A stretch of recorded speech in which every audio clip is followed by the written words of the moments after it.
Upendo wa kweli, mwendelezo wa Karen. Mtunzi Mr. Kaliwa. Katika kijiji cha Mwangaza, mtaa wa kujidai, jua lilikuwa linazama taratibu, huku upepo ukipuliza majani ya miembe na kuleta utulivu wa jioni. Lakini mioyo ya vijana wanne, Kaumbi, Chiba, Kada na Digala, haikuwa na utulivu huo. Walikuwa bado wanamfuatilia Karen, msichana aliyekuwa mzuri kwa sura na tabia, hadi kila mmoja akajikuta akipigania nafasi moyoni mwake. Siku moja vijana hao walikuwa wamekaa kando kando ya mto, wakijadili jinsi kila mmoja wao angeweza kumvutia Karen. Kila alipoongea, akionekana kama ndiye anayestahili zaidi. Lakini ghafla, wakasikia sauti tulivu lakini thabiti nyuma yao ikisema, "Hamtampata Karen kwa namna hiyo." Walipogeuka, walimwona kijana mrefu, mwenye mwonekano mtulivu lakini mwenye nguvu ndani yake. Alikuwa Ramadhan, kijana alirejea kijijini baada ya miaka ya kusoma na kufanya kazi mjini. Kaumbi akamuuliza kwa ukali, "Wewe ni nani unaongea kana kwamba unamjua Karen kuliko sisi?" Ramadhani akatabasamu kwa upole na kusema, "Sijamjua sana, lakini najua mwanamke anahitaji heshima, sio kelele za mashindano. Upendo sio pambano, ni kuelewana." Maneno yale hayakuwapendeza vijana wale. Chiba akasema kwa mshangao, "Sisi tumekuwa tukimfuatilia kitambo, unadhani utatokea leo na kuja kutupa akili?" Ramadhani hakujibu kwa hasira. Alicheka kidogo kisha akasema, "Sio akili inayokuja kutoa, ni ukweli. Kama unampenda mtu, humlazimishi, unamwonyesha thamani." Maneno haya yakaingia mioyoni mwao, hata kama hawakutaka kuyaamini.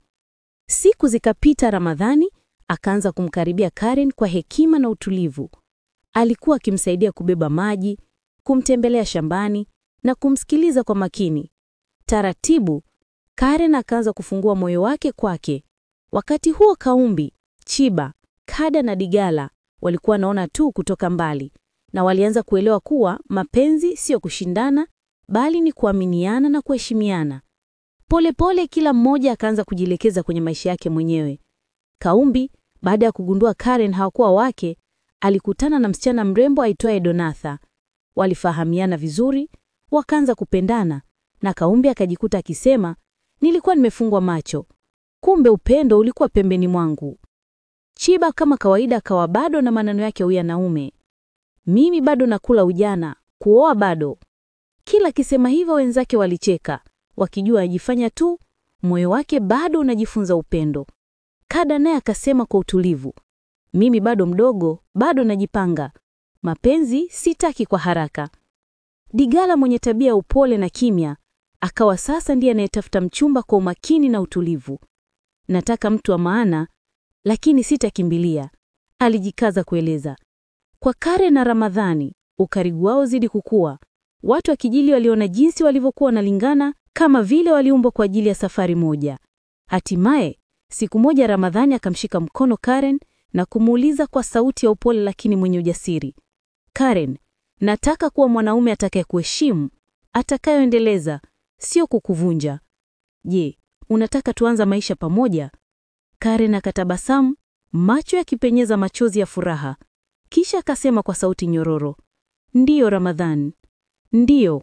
Upendo wa kweli ukaonekana, si kwa maneno, bali kwa vitendo na heshima. Na kijiji kizima kikaanza kuelewa kuwa mapenzi yana njia yake na kila mmoja ana muda wake. Wapenzi wa simulizi zetu, asanteni kwa kusikiliza. Tusikate tamaa. Tusisahau kufuatilia episodi ya 3 ambapo tutajua maisha hao vijana yatakuwaje. Kaumbi na Donatha wataendelea vipi? Chiba ataendelea kula ujana mpaka lini? Kada bado atabaki mdogo? Digala atafanikiwa kumpata mchumba moyoni mwake? Na je, safari ya mapenzi ya Karen na Ramadhani itakuwa na changamoto gani?